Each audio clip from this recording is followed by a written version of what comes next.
सरदार आम्हाला काय कुणाची भीती, देवदेशन धर्मापायी प्राण घेतल हाती. आम्ही सरदार आम्हाला काय कुणाची भीती.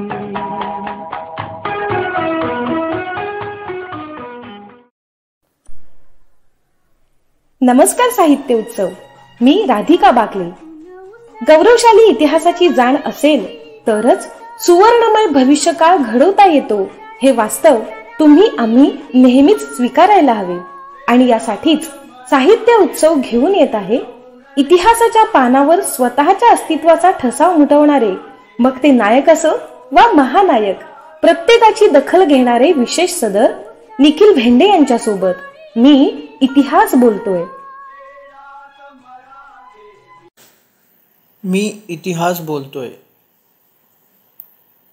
साहित्योत्सव समूहावरील सर्व रसिक श्रोत्यांना माझा नमस्कार. मी इतिहास बोलतोय या आपल्या सदराअंतर्गत आज एक वेगळ्या विषयाबद्दल आपण बघूया. हे माझं स्वतःचं मत आहे आणि म्हणजे इतिहासातील संदर्भच आहे, पण त्यानुसार मला असं वाटतं, कारण इतिहासाबद्दल विश्लेषण करत असताना किंवा इतिहासाबद्दल मांडणी करत असताना स्वतःचं मत देखील व्यक्त करणं हे क्रमप्राप्त ठरतं. तर त्या अनुषंगाने आज आपण इतिहासातील खलनायकांबद्दल माहिती मिळवूया.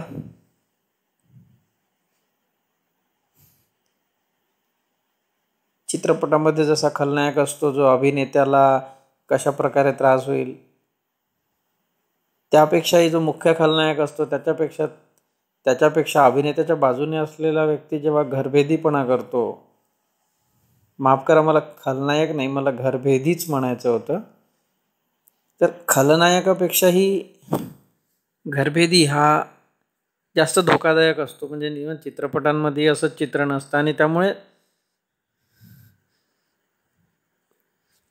हा घरभेदी त्याच्याबद्दल माहिती असणं किंवा घरभेद्यांपासून सावध असणं हे अत्यंत आवश्यक असतं. तर आज आपण इतिहासामधील विशेष अशा 5 घरभेद्यांबद्दल जाणून घेऊया. विशेषतः भारतीय इतिहासातील 5 घरभेद्यांबद्दल. जागतिक इतिहासात अनेक घरभेदी होऊन गेल्या आहेत.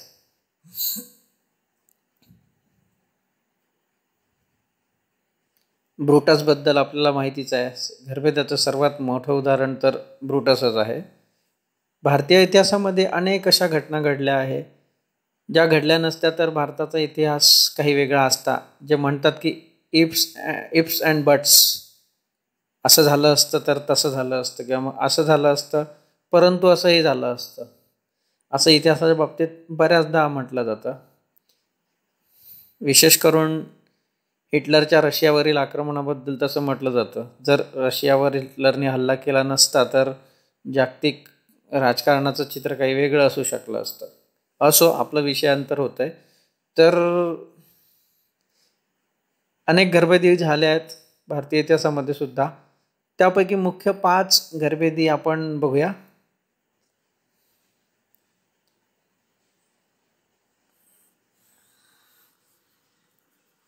तर पहिलं नाव येतं अभी, राजा अंभी किंवा अभी,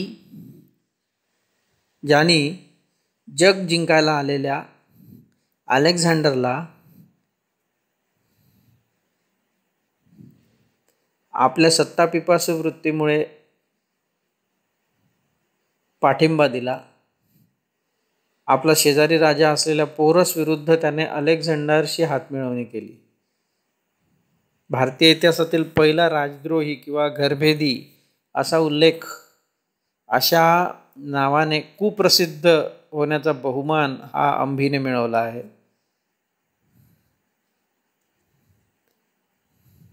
अंभीच्या घरभेदीपणामुळे अलेक्झांडरला मोठी मदत झाली,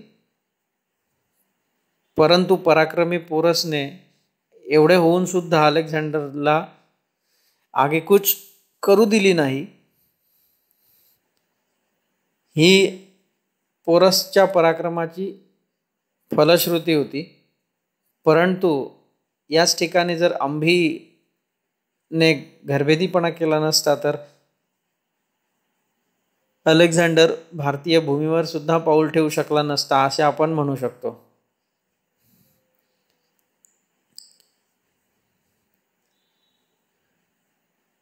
दुसरा घरभेदी म्हटले तर लक्षात येतो तो मानसिंग.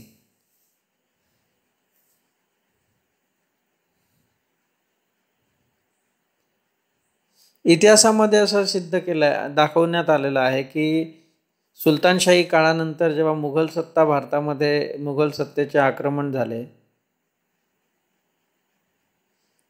त्यामध्ये बऱ्याच राजपूत राजांनी मुघलांशी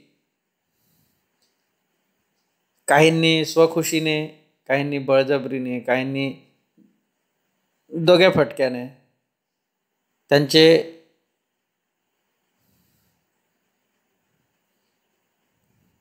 विवाह संबंध निर्माण झाले. अशातूनच मानसिंग याने महाराणा प्रतापांविरुद्ध घरभेदीपणा केला होता. स्वधर्म आणि स्वराष्ट्र रक्षणासाठी प्रयत्नांची पराकाष्ठा करणाऱ्या महाराणा प्रतापांविरुद्ध लढणाऱ्या मुघल सेनेचा सेनापती हा मानसिंग होता. परंतु म्हणतात गद्दारी शेवटी गद्दारीच आहे आणि त्याचे फळही तसेच मिळते. तसेच झाले. हल्दी घाटीच्या युद्धामध्ये मानसिंगाला महाराणा प्रतापाकडून पराभव पत्करावा लागला. इव्हन आपल्या प्राणालाही मुकावे लागले. त्यानंतर ब्रिटिश काळात जेव्हा तिसरा घरभेदी प्रसंग घडून आला, 1756च्या सुमारास ब्रिटिशांनी कोलकाता, तत्कालीन कलकत्ताच्या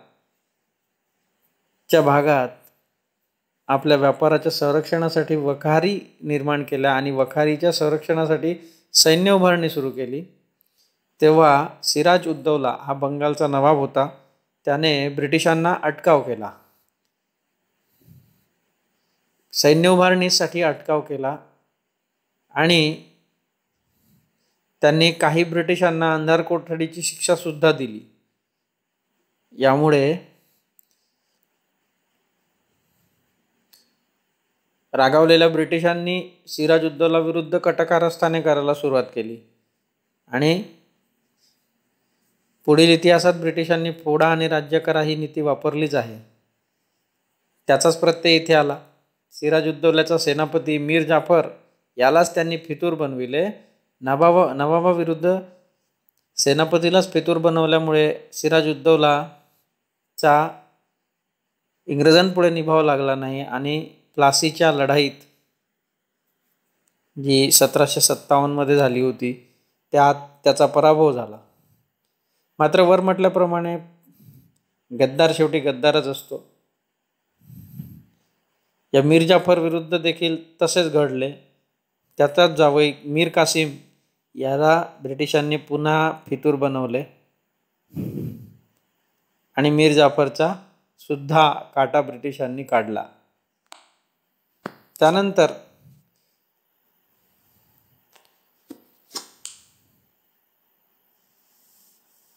कायदेमंडळात बॉम्ब फेकल्यानंतर जेव्हा भगतसिंग, बटुकेश्वर दत्त, राजगुरू, सुखदेव यांना अटक करण्यात आली होती, तसेच त्यांच्यावर सँडर्स या पोलीस अधिकाऱ्याच्या हत्येचाही ठपका ठेवण्यात आला होता.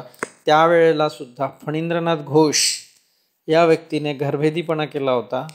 तेव्हा तो माफीचा साक्षीदार झाला आणि त्याने या सगळ्यांच्या विरोधात साक्ष दिली. त्यामुळे या चौघांना फाशीची शिक्षा देण्यात आली. पुढे चंद्रशेखर आझाद यांचा मृतदेहाची ओळख पटवण्याचे सुद्धा कार्य फणींद्रनाथ घोष यानेच केले होते. भारतीय इतिहासातील सर्वात कुप्रसिद्ध अशा घरभेदी जर कोणी असेल, इतिहासामध्ये सुद्धा त्याचा उल्लेख आहे, तो म्हणजे जयचंद राठौर. चौहान सत्तेचा राजा पृथ्वीराज चौहान आणि चंदेल राजा जो कनौज येथे राज्य करत होता, जयचंद राठौर यांच्यामध्ये सत्ता संघर्ष सुरू होता. दरम्यानच्याच काळात तुर्क सत्ताधीश मोहम्मद घुरीने भारतावर आक्रमण केले. आपल्या पराक्रमाची शर्थ करून पृथ्वीराज चौहान याने तराईच्या पहिल्या युद्धात मोहम्मद घुरीला पराभव केला.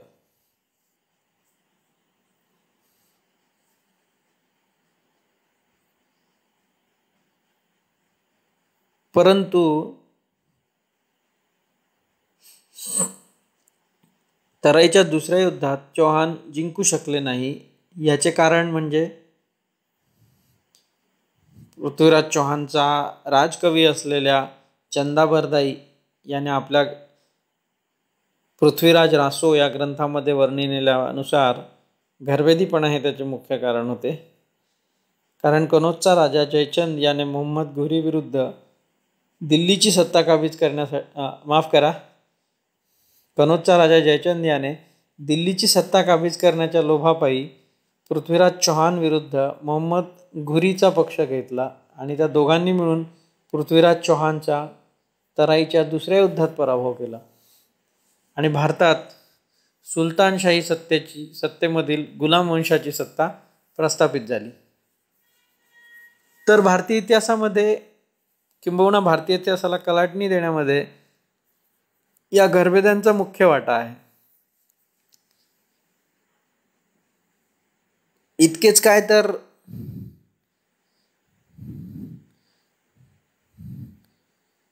आपल्याला माहितीच आहे की इंग्रज मराठा युद्धामध्ये म्हणा किंवा शिवाजी महाराजाच्या नंतरच्या काळातील मराठी स्वातंत्र्य संग्रामामध्ये म्हणा, घरभेद्यांचे कार्य हे याला आपण वाखाणण्याजोगे नाही म्हणू शकत, परंतु हे कार्य इतिहासामध्ये लक्षात राहण्यासारखे आहे.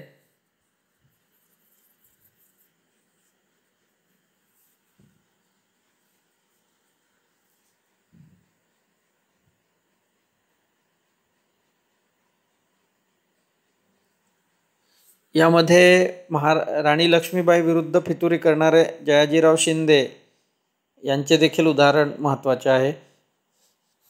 तर महानायकमध्ये विश्वास पाटील यांनी वर्णिलेल्याप्रमाणे मेजर B.S.J. भुरेवाल यांनी घरभेदीपणा केला होता आणि आझाद हिंद फौजेची किंबहुना जपानी सैन्याच्या सर्व ठिकाणांचे नकाशेच त्यांनी ब्रिटिशांना पुरवले होते.